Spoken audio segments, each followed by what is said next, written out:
understanding of the universities? Would they know who they were linking up with and what these institutions did? I can't believe that they wouldn't know. If you're having an agreement with a military university in a Communist Party, one-party state, you should do. It's the very simple answer. I congratulate the Times on this investigation because I think it's a very important one. It's a shame this information hasn't been in the public domain much earlier.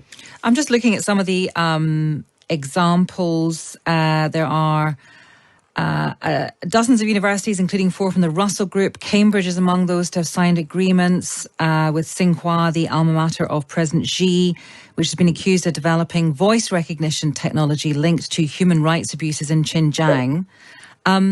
And then just one other, so that our listeners know what we're talking about. Other universities have ties to institutions known as the Seven Sons of National Defence, which operate hand in glove with the People's Liberation Army and have been accused of harvesting foreign research for the Chinese military.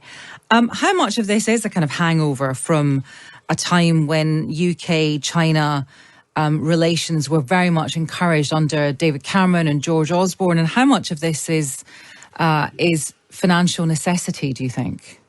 I'm not sure it's necessarily financial necessity because it's different from having Chinese students in the UK, which, look, we welcome, obviously.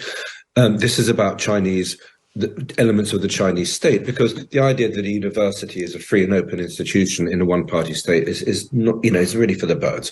This is about the Chinese state developing in coordination with British universities or using British brainpower, developing things which are bad for that country, which are bad for that country's people, and which help to oppress that country's people and allow the Communist Party state to oppress its own population. So whether it's a hangover or not, again, I think is not necessarily relevant. The relevant thing here is that there is a wider ethical picture, and that British universities should not be engaging to aid a one-party communist state oppress its own people and develop technology which may be one day used against us. There's a very simple line.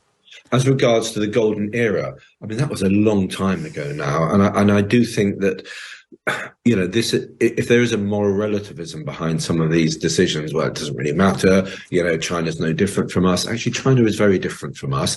And the way they treat some of their own people, the way they're trying to build an artificial intelligence state to monitor their own people, and the way specifically they're oppressing the Uyghurs, I think is very significantly different from how Western states operate. And I think we need to get wise to it and redevelop a moral compass. Just finally on this, do you think, though, that perhaps you could argue that there is a financial interest here because by working with these groups or by not working with them, does that then discourage China from sending its students here and therefore financially bolstering universities here? For sure, the Chinese will make this attractive. They'll make the co-working attractive. They'll imply that it makes British universities a safe space for China. But look, there's a problem with the Confucius Institutes, which are being used to spy on Chinese students here. There's a problem with Chinese university students coming here from the military and effectively, doing long-term PhDs in order to harvest technology and take that technology back to China. And there's a problem with Chinese universities teaming up with British universities to develop sort of gate technology or face recognition technology that is then used to spy on the Uyghurs. So there are a series of problems here. The first issue is that you need to expose that problem, which the Times is doing. We need to be much more public about this. And the second problem is understanding that actually this is not in our long-term interest to be helping a one-party state oppress its own people. Okay.